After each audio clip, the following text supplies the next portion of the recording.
Thank you for coming. This is a really great crowd. Nice to see so many people.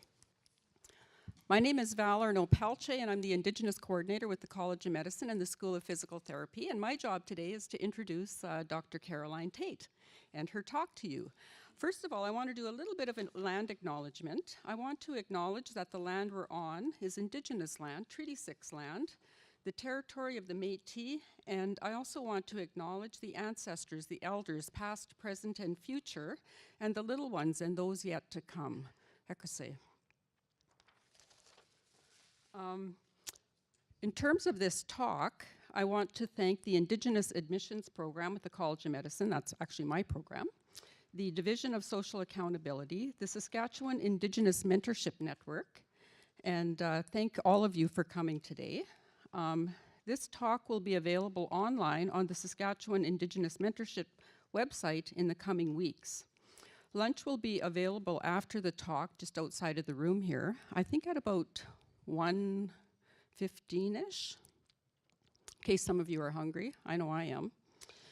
So let me do a bit of an intro for our wonderful speaker today. So Dr. Caroline Tait is a Métis from McDowell, Saskatchewan, a professor in the Department of Psychiatry in the College of Medicine. She's a medical anthropologist with a particular research interest in the Indigenous health and social justice area.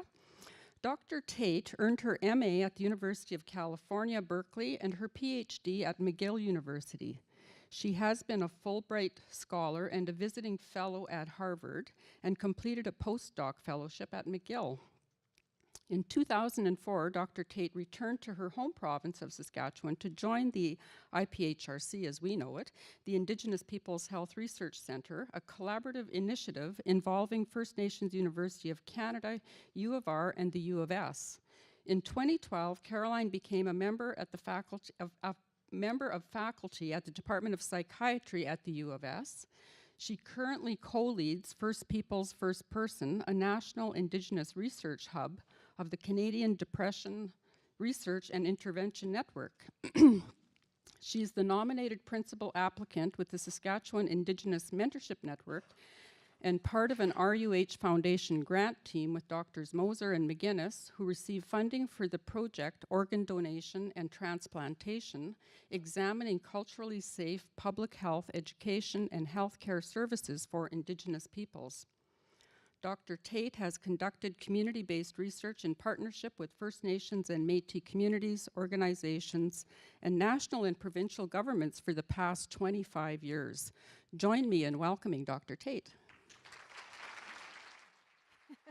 Thanks.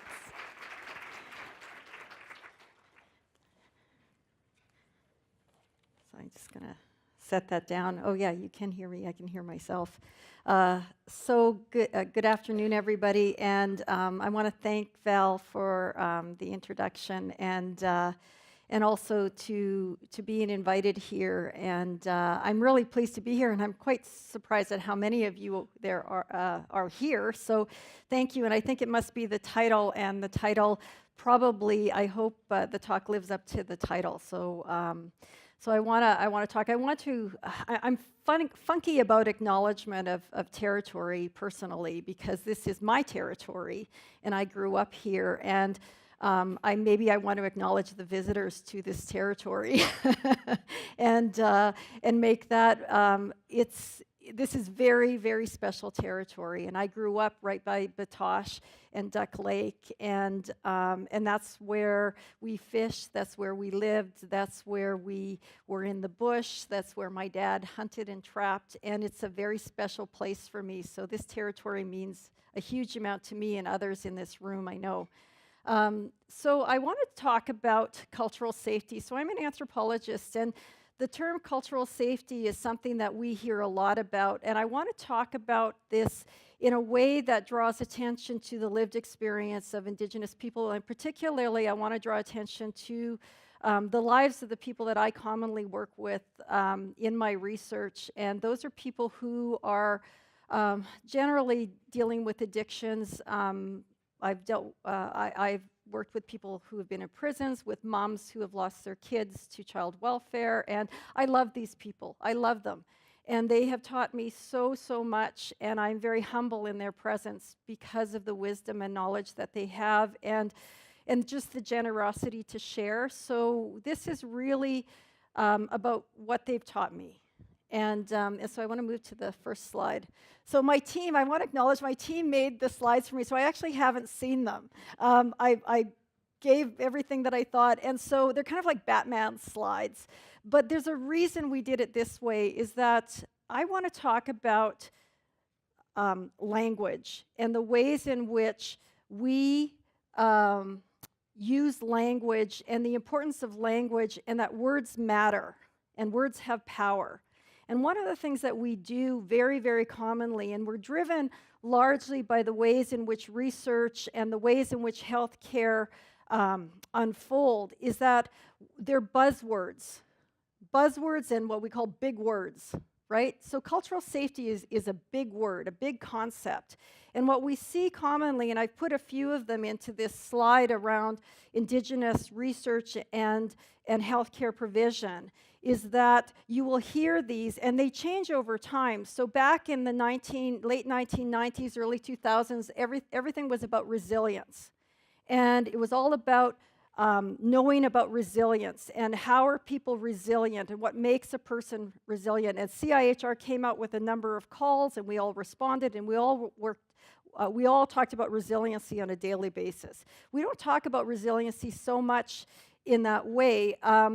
We're now talking more about trauma-informed care. We're talking about cultural humility, cultural safety. In research, two-eyed seeing, which is a concept I actually don't like, and someday I'll give a talk on that about why I don't like the concept of two-eyed seeing and what I think it's about and why I think that it should be critiqued. But why I raise these buzzwords or these big words is because a lot of non-Indigenous people are afraid to critique these.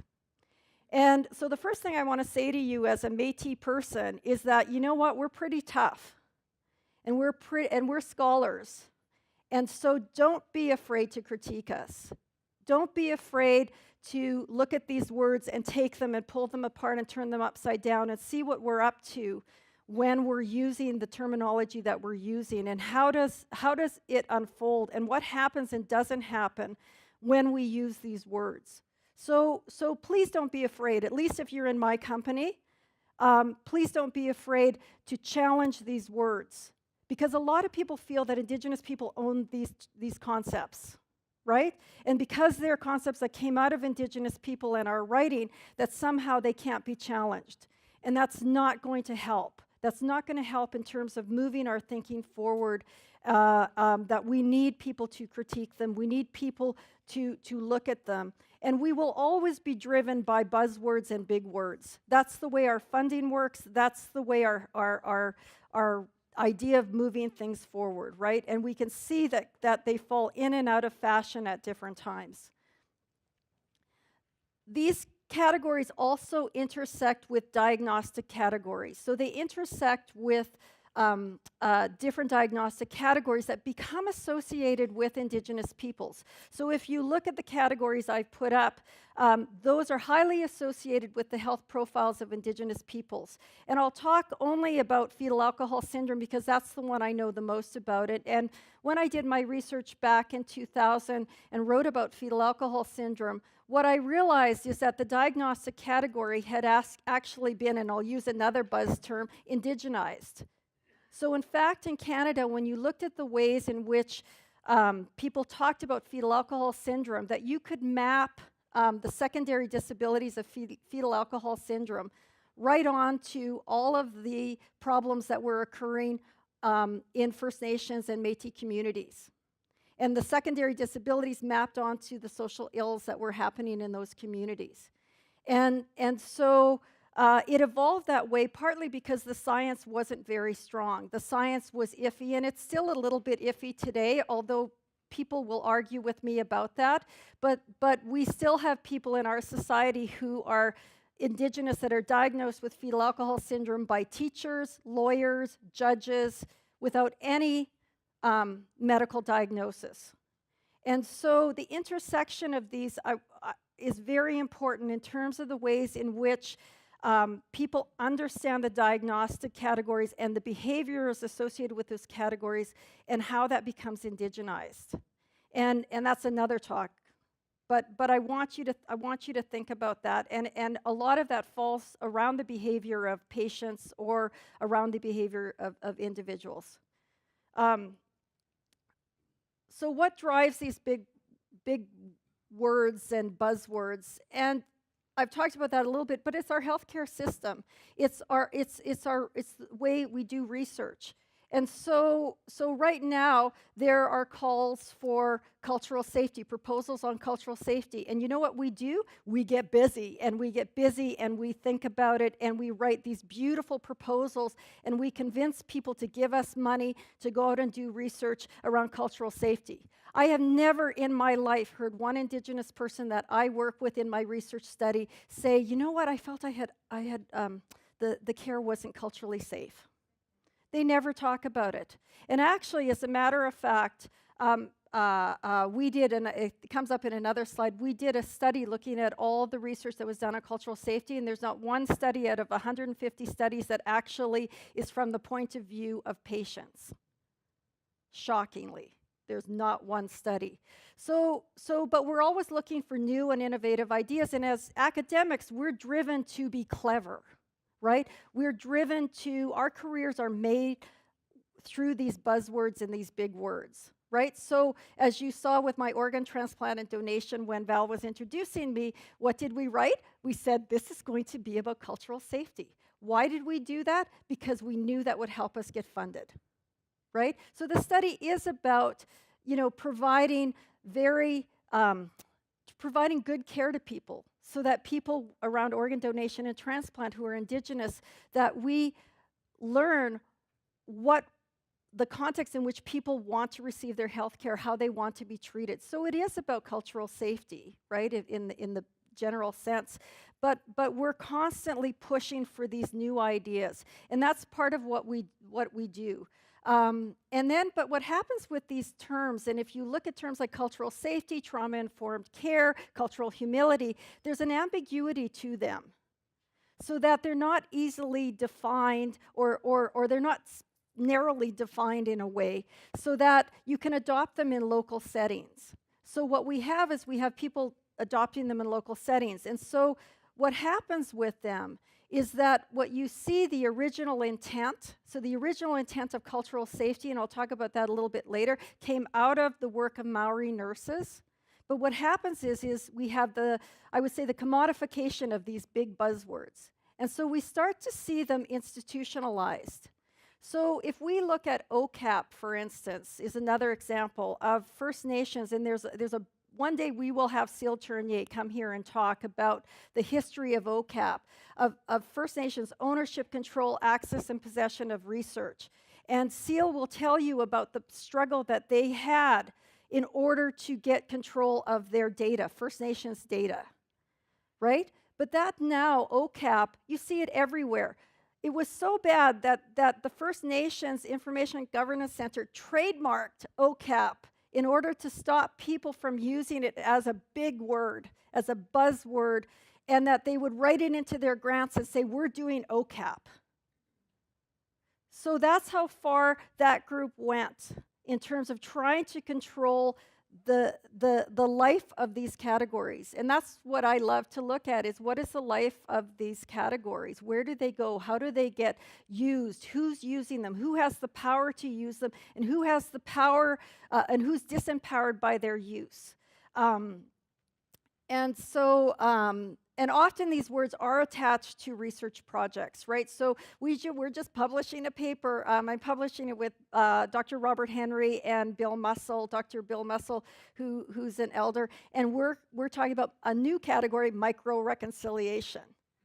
And so we have this new category, and part of what we're doing is, the reason we have the new category is because we want to create a buzz around it. We want it to be a buzzword. We want it, and because we're challenging cultural safety, and it's a critique of cultural safety, much in terms of what I'm giving today. And if you look at these buzzwords, and so what I want you to do with me today is pretend you're anthropologists. And I know a lot of Indigenous people don't like anthropologists, But I would like you to pretend to be an anthropologist. Suspend your investment in these buzzwords. Say, I have no investment in them whatsoever, right? I just want to look at them from the point of view of what are they doing in our society? What is it? Why are they being created? So if you look, Rhonda, can you go back to the last slide? The one before that. If you look at these categories, what do they all have in common? They all share that there's a moral drive behind them, that there's something about them that makes them morally right, right? So cultural safety, providing better care for Indigenous people that reflects their cultures and reflects their values and makes them feel that when they go into a healthcare context, that it's a safe place to be, that recognizes historical trauma, that recognizes colonization just was the most awful, horrible, horrific thing. And if you don't know that, I want you to know that. And come and talk to me if you don't know that, if you're sitting in this room, because it is and was and continues to be. But if you look at all of these others, trauma-informed care, and I put reconciliation on this slide. And I want to say something about reconciliation. Eugene Arcand came to the forum, the last forum we had on reconciliation at the university, and he stood up and he said, do not play with this term. And he said to everybody, do not take this term and play with it. Do not make it an academic term. Do not put it into the context in which you people do things. And the reason I believe that he said that is because he didn't want this to happen. He didn't want it to become a big word, a buzzword. Because at the heart of reconciliation, right, at the heart of reconciliation is people's lived experience of trauma and what happened. And so watch for when our people say those things, because they're not just saying them just to say them, but they're saying them because of the things that I'm talking about, is the appropriation of our terminology. So in case of OCAP, we have the tri-agency guidelines, for instance, with CIHR that talk about OCAP in it. There are no teeth to that. I have challenged it when things have gone wrong. And one project, we were sent a 37-page research agreement from McGill University to our community, of which we needed a lawyer to look at that agreement, right? So the Chapter 9 has no teeth. We need to fix that. So I'll get you to go forward. Yeah, and the next one. So the purpose of the talk that I want to give, and I don't know, this is the first time I've given this talk, and I'm working towards a paper on this, so bear with me that it might be not as polished as it should be.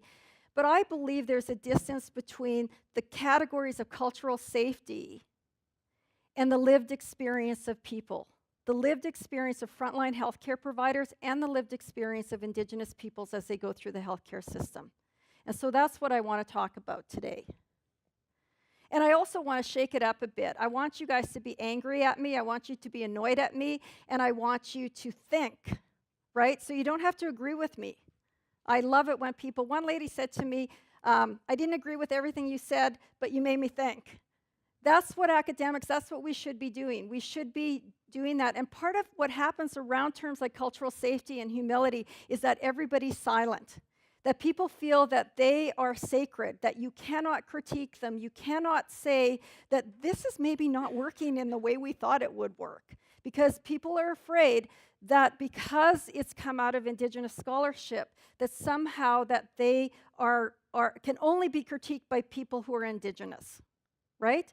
And so I believe that that's an issue we need to talk about more, and again, maybe in other contexts. But there's the definitions of cultural safety. I won't read them out, but I think probably most of you have been through either some kind of cultural safety training, or you've read on cultural safety, or you are producing culturally safe paths, or you're doing something with cultural safety. And that's probably why you're here, is that you're interested in cultural safety. So go to the next one. And the history of cultural safety, the terminology. And so that's one of the things we need to do with these categories. And for students out there, any of you students, you should never take for granted any of these categories. You need to learn the history of where they came from. Where did they come from? Somebody produced them, somebody thought about them, and then what's the life? What life do they take on? And I do this not only with categories like this, but also with diagnostic categories as well, to look at how diagnostic categories or how problems like the opioid crisis, where did that come from? Where did that idea come from? And then how does it move forward through our news media, through our academics, through our communities, and the ways in which we think about it. So this came out of a paper published by Maori nurses in New Zealand. And then in the 1980s, or 1990s, sorry, it gained prominence. And I remember, the talk of cultural sensitivity and competency, focus on diversity, and, all of these things that people started to talk about. Multiculturalism. A colleague of mine at McGill did a whole thesis on when culture and multiculturalism came into the healthcare discourse in Canada. So it wasn't always there. And then Janet Smiley, a colleague who you probably all know, came out with a brilliant paper, and Janet was a young scholar at the time, and she worked tirelessly to put together this paper, and I remember her putting together, and she got all these people involved, all these organizations to sign on, and it was really, I believe, the first paper in Canada that talked about what healthcare professionals working with Indigenous people needed to know. And there's been another version. I sat with Dr. Dawn Wilson, and there's been an updated version on this paper that came out now. I think it's probably a decade old already itself. But Janet was really one of the first people, in Canada to really push that we needed to do this, right? And since then, coming out of it as cultural safety, as that picked up, there's been numerous calls with CIHR, within Saskatchewan, with our funding calls. And when you write a grant, if you're writing a grant on healthcare delivery and Indigenous people, if you fail to put cultural safety, something about cultural safety in your grant, most likely it won't get funded, right? And so that's really, really important. And so, as I said, there's ambiguity around these concepts, and they're purposely ambiguous so that then they become usable in different contexts, so that in different contexts, it's left to be defined in that local context of what cultural safety or what cultural humility is. And trauma-informed care, we've been working on that. We would throw that in as well. So in certain contexts, there's limitations in terms of how you can provide culturally safe care, right? So I'm going to use the example of providing culturally safe care to someone in prison, right? So someone in prison who's self-harming. So to say we're going to have trauma-informed care or culturally safe care, you cannot do that in the way that you might like to because of the way in which unions work and the ways in which guards, corrections officers, the way in which the policies are for when somebody's self-harming, which in the context now is that you suit up and you go in and you restrain the person and you make sure they don't hurt themselves or hurt anybody else. So and so one of the reasons that happens is that it's in the best interest of the unions to make sure that the jails are dangerous places. Because you can't negotiate a really strong salary if you live in a place where the people in prison are not dangerous. You need them to be dangerous. You need the world to believe that they are dangerous. Because that way you can negotiate salaries on par with police officers and others, right? So when we come in and say, well, we should do trauma-informed care, therefore, going in and suiting up and going in and coming in full force and restraining that person who then maybe bites or kicks or punches you and then gets further charges and stays in prison longer, where if you take a gentle approach and you come in through an approach that is not so aggressive, and we would argue you would get a different outcome, that in that context, providing cultural safe care or trauma-informed care is limited by this other larger context in which policies and procedures exist. And so that's why the ambiguity of these concepts, so as they're moved through, so cultural safety does not look, and the application of cultural safety does not look the same in every context. And that's why they have a life, right? So we need to look at how are they applied in different contexts, right? And so the question is, I keep running into healthcare people who, when cultural safety comes up, they're like, yeah, I took the training, but I don't really know what it means. I don't know how it's applied. I don't know how it applies to what I do, because to tell you the truth, I am busy at work. I do this. I see patients only. Like, what am I supposed to do in the 15 minutes I see somebody? Or what am I supposed to do when I'm in an emergency room and it's chaotic? So we do hear people talking about, on the one hand, in theory, they see the value of the concept, they see the value of the training, but what happens when it's in the practical situation in which we're in, right? And that's where our micro reconciliation paper addresses this ambiguity. But what does not become a big word or a buzzword in our contemporary context? And if you noticed, so I would argue cultural safety and cultural humility are all about addressing racism.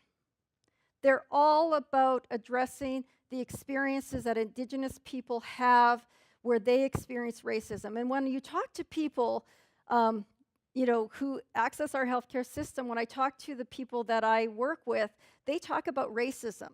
That person was racist towards me.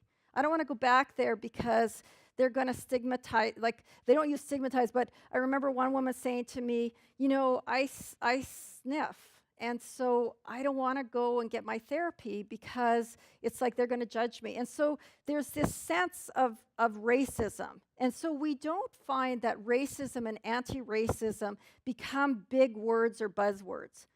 However, we have Jackie Ottman's done a wonderful job of creating a group on campus here that's looking at racism and anti-racism, which I think is a very, very positive thing. We have people like Verna St. Denis, Robert Henry, and others who do this kind of research and really are bringing to the forefront the importance of racism and talking about racism. So what is cultural safety? If cultural safety is to address racism, then what does it have to do with culture?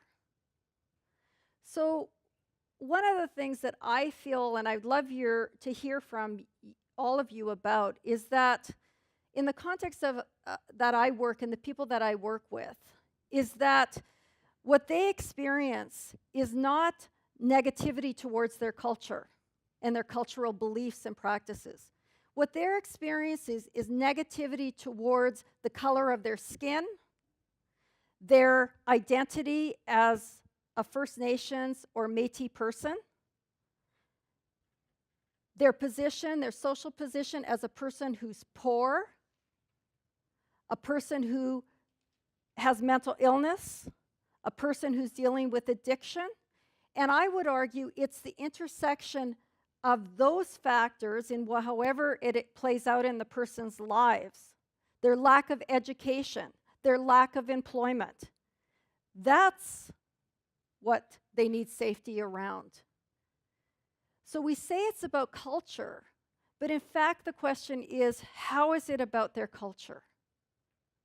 Right? So most of you in this room who are non-Indigenous and have had any exposure to First Nations and Métis culture in the beautiful and wonderful forms, so any of you who have experienced, for instance, the big powwow that's here, any of you who've gone to the house of a First Nations or Métis people and sat at their kitchen table and had tea and visited, anyone who have talked to our elders and talked about land and talked about how much we love our territory and we love our land, you will say, I love First Nations culture. There's so much, it's beautiful. And people will agree that it's beautiful, right? And people will agree the languages are brilliant and they're amazing. And so you won't get in this room anybody who will not agree with that. I can almost guarantee there's nobody in this room who won't agree with that. But when you start to talk to people in our society about Indigenous people, where do they go? They go to this other place. And it's not about, because they don't know, right? They maybe never experienced that beauty. But they go to this sphere of Indigenous people as being equals, of Indigenous people being full participants in this society and what that means. To the fact that they don't like the reality of colonization, and they don't like the fact that this did happen. And again, I won't go into that further. Our micro-reconciliation goes into that power of acknowledgement and the power of witnessing and moral courage about the reality of what happened. But as I said, I don't really, when I talk to people, no one's talking about cultural safety. No one's saying, like, I went in there and I felt like I was culturally unsafe. They went in there and they said, you know what? I felt that person hated me. I felt that person hated me because of the color of my skin. That person hated me because they have this perception that my life is easier than theirs, that I got everything for free, or you hear it all the time. And one of the things I was teaching psychiatrist residents, and they were late getting there, and I was grumpy because it was early, and I didn't want to be there in the first place.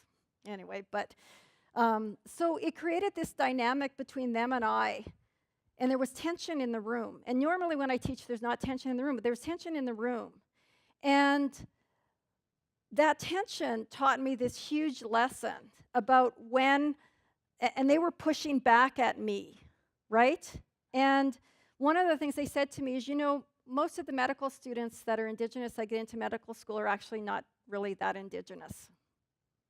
And I was like, what does that mean? What would you mean by that? And they said, well, they don't speak their language.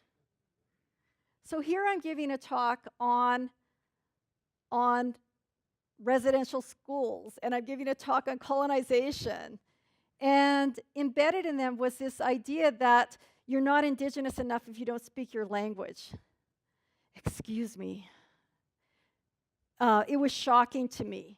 But it was a lesson about that embeddedness of how, had I come in all bright and wonderful with Tim Hortons and donuts, we would never have gotten to that place, right? But it was a real eye-opener to me that they had gone through all the way to residency, and this was still the opinion of the majority of people in that room. And it was shocking to me. Okay. So we did, so I want to go to tubal ligation and Indigenous women in the Saskatoon Health Region. And I want to say, first of all, I applaud the people. I had met with them when all of this went down, and I applaud them for actually having this report done, because they could have tried to bury it. And so I want to acknowledge that before we get into some of the horrible things that were found out in the report. But I want to get to that. And the reason I go to tubal ligation and Indigenous women is because I have done a lot of life history work with Indigenous women who would be the women that would be in this study. And one of the things I didn't like about the report is that within the report, they do not talk about the complexity of the lives of the women and how complex their lives are, and that it's a challenge to support people who have multiple things happening simultaneously, and that it really takes a whole society to address this and not just the healthcare system. So I wish there would have been more of that. But in 2017, they conducted an external review after several women complained of forced sterilization. And it was no surprise to me. I documented this when I was in Manitoba years before and raised it to Manitoba Health and said, you know, there's women who feel that they're being coerced into sterilization, and here's how it happens. And I explained how it happened, and nothing happened. And I was too junior to really kind of understand and push it. I was a young mom, and so, well, I was a mom, I wasn't so young, but it was like, so it really, I wish now I would have pushed it further. but women interviewed were living, they say, complex and often overwhelming lives. Many did not understand the tubal ligation was permanent. So that whole kind of cultural safety piece that we would talk about wasn't there, right? And so the question is, why wasn't it there? Okay. Women said that they said no, they meant no, but were sterilized anyway. So this one quote we pulled out of this woman who said, I told the anesthesiologist that I don't want this. The doctor was looking to the nurse and said, did she sign consent? The nurse said yes, but the doctor clearly heard me say, I don't want this. So in this context, is this about culture? Is this about First Nations or Métis culture and about knowing more about culture? No, this is all about power, and it's all about racism. And it's about the idea in our society that there are Indigenous women that are having too many babies that they can't care for. And this was reflected in the Manitoba study that I did, is that this idea that the question of why are women having babies they can't care for? And so this is all tied up in this. In this context, we also have to ask some questions about the nurse, right? So say that nurse has had culturally safe training, and she's in this context. Without having policies in place, and I would imagine this is the law is actually being broken here. I think the law is being broken, and I hope they pursue this one. But let's say the law isn't being broken. But you can train the shit out of nurses, but there'll always be new nurses. There'll always be new people to train, right? But if you have policies in place and you have administrators who will not let this go down.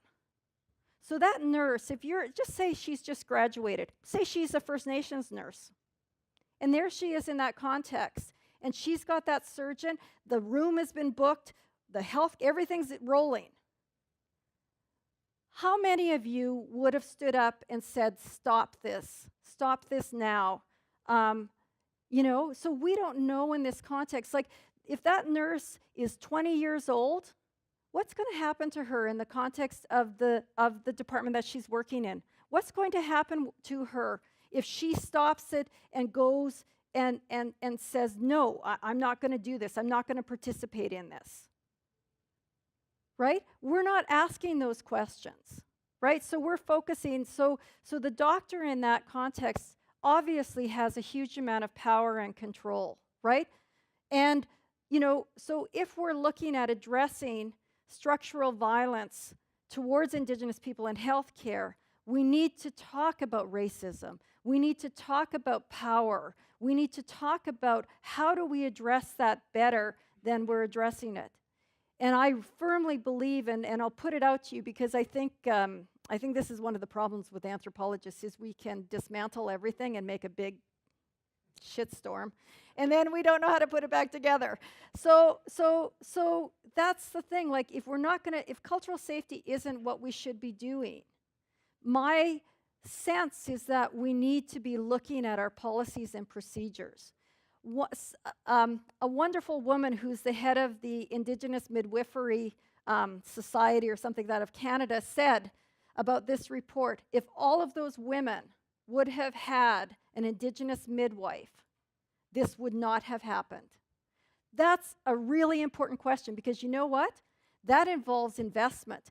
That involves investing in Indigenous people to be there in a traditional role as a midwife. So my dad was born, had a midwife, he was born at home. So that's not that long ago that we had our midwives. So if we look at this and we say cultural safety, and then but if we're looking at structural change, then we need to look at midwifery, and we need to look at our old people who know about it, right?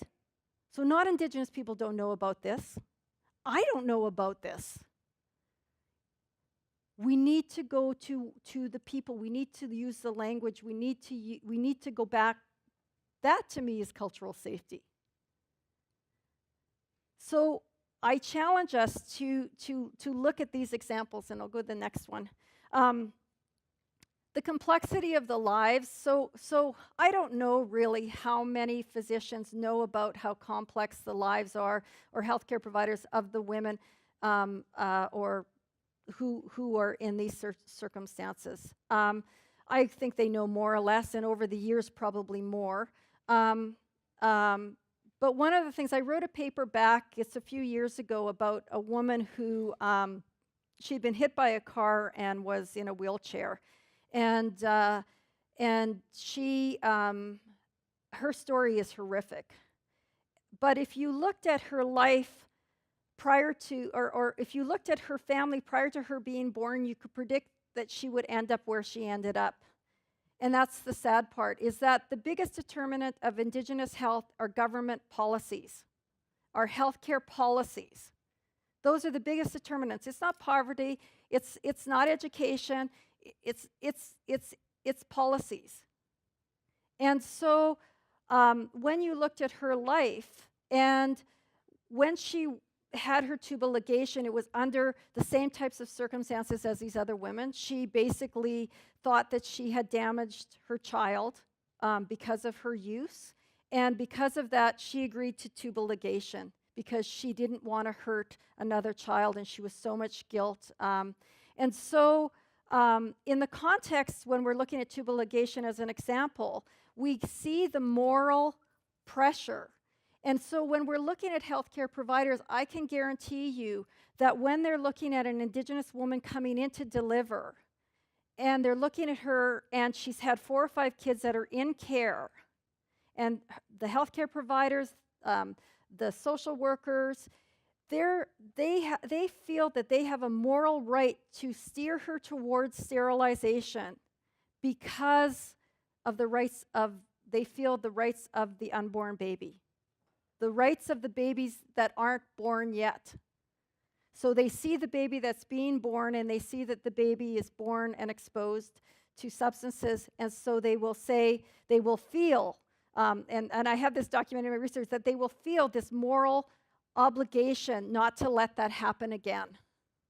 And what they don't focus on is they don't focus on the woman. So what I saw in terms of fetal alcohol syndrome and looking at women who were giving birth to children with fetal alcohol syndrome is they were dying at the ages of 35, 40, 50 years old. These women are dying because in the case of this woman, once you're sterilized, you're invisible. So unless you get in trouble with the law, likely is that you're not going to receive any attention from anybody, because women who are marginal will draw attention with their children and their pregnancy. But once that's not an option, they become very, very invisible, and many die prematurely. And so I'm getting tired all of a sudden. Anyway. That's because I'm old, yeah. Thanks, Andre. And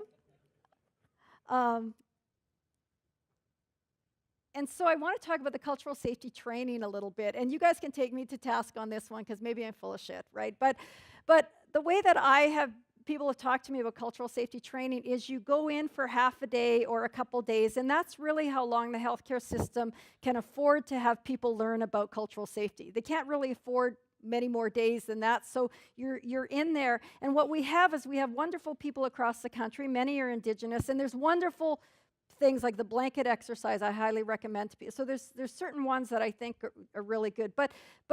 So there's been this commodification of cultural safety, and there's people who make a living out of doing cultural safety training and other kinds of training, and they have this pan-Indigenous. So again, my big word of cultural safety becomes then a big so it's approached as kind of pan-Indigenous, because how the heck would you train everybody about the diverse cultures of Indigenous people? We can't even seem to get First Nations and Métis even remotely that there's a difference. So most everything falls to First Nations, that the training and the people who are training most likely are First Nations people or people who will prioritize First Nations. So you'll see the medicine wheel, and you'll see different kinds of things that have.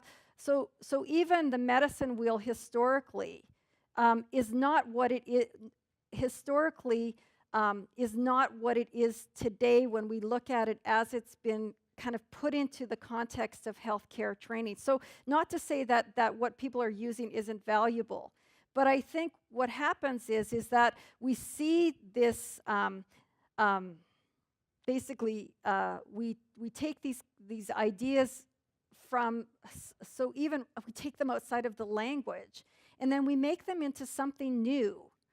And not to say that they're not valuable, and culture and people's values and ideas change all the time. And so I'm not critiquing that necessarily, but what we've ended up is this pan-Indigenous kind of idea of who Indigenous people are. And so part of the issue for people that I work with is that they don't meet the expectation of who an Indigenous person is, right? So a lot of people don't know their language. They've never had any exposure to their culture, so they've never been able to participate in cultural activities. Because they're addicted or using, that often means that they can't participate in traditional. So what happens is the existing cultural and historical diversity, which is actually what cultural safety is supposed to be addressing, is narrowed and packaged into short training modules and delivered in frontline healthcare providers over half or 2-day sessions. And that's the amount of time that's acceptable. So we need to acknowledge that that's what's driving the way in which we're doing business today. So that's where you start to see Indigenous people get upset, right? Well, no, you can't train somebody about this. You can't do that. It can't be, so cultural humility tries to address that by saying you're responsible as a non-Indigenous person to understand history, and you're a lifelong learner. So cultural humility is trying to address that. So we're at the end of the talk. So, and I just want to do one thing, which I didn't. I want to read something from one of the women that I worked with, because I think that this, to me, hits home the complexity of what we're talking about, and the ways in which the lived experience of our people often is diminished in light of these big categories and these big buzzwords. So I'll just see if I can see this. So this woman was pregnant when I met her. And I'm telling her story because she will make you feel uncomfortable. And I want you to feel uncomfortable because we have to become more sophisticated, I think, in our thinking. And we need to pull in people like her to begin to, or to continue to move this conversation forward, right? So she explained the events around the birth of her 2 older children. So I said to her, "What happened to you when they apprehended your baby?" And she said, "I didn't care." And then I said, "Was there any support for you?" "No." "And at that time, did anyone say to you that you should go to an addiction treatment program to get your baby back?" "No." Right away they said, "Permanent order." And I said, "I'm interested in how women feel when they have given birth in the hospital and CFS, Child Family Services, apprehends their baby."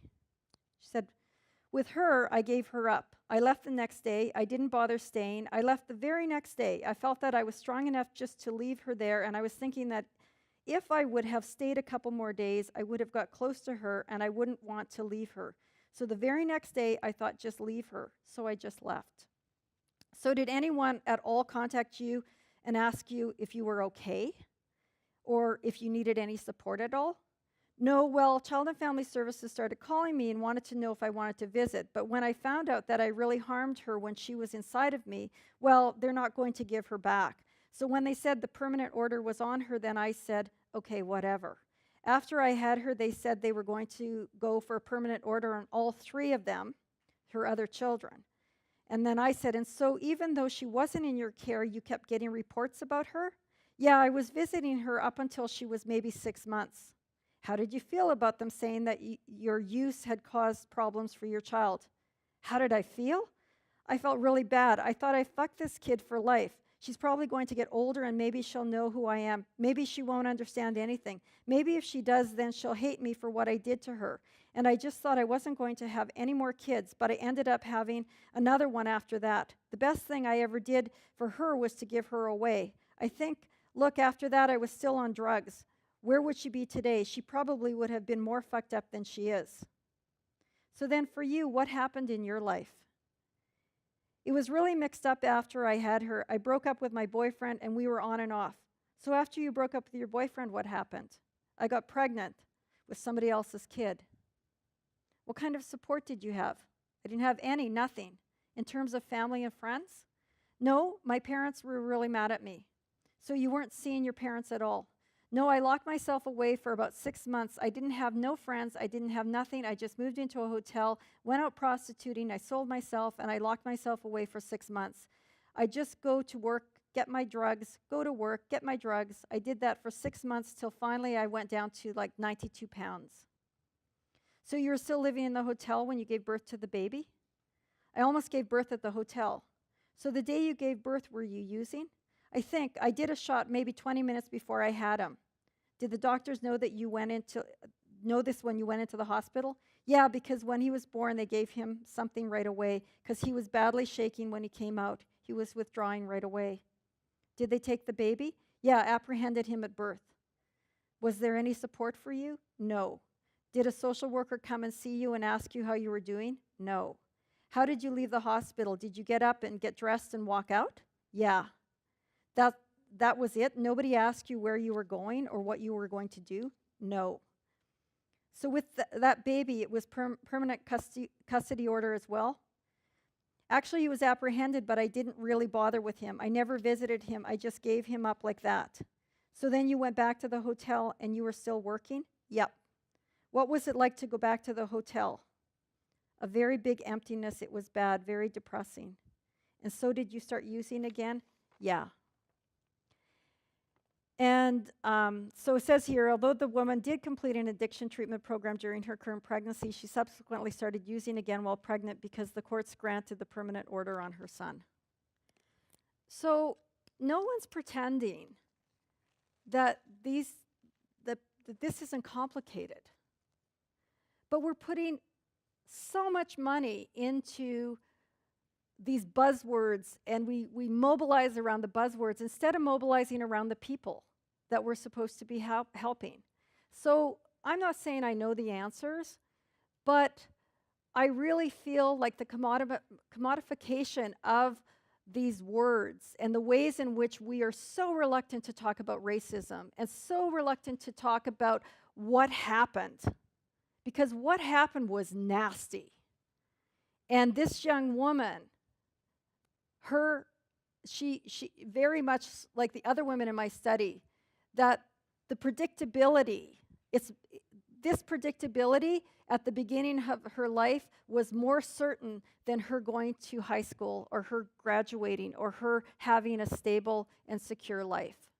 So I end on that note because I hope we have time. Maybe I went over, but I hope that we have time to have a bit of discussion. But I would like, through our new research center that we're applying for and that we hope will be funded, and the work that we're doing with Chief Bear at Whitecap, which I'm happy to talk to anyone about, that I hope that we can start to develop strong ideas coming out of the university to help us address some of what I feel are the inadequacies in the ways in which we've been moving forward. So thank you.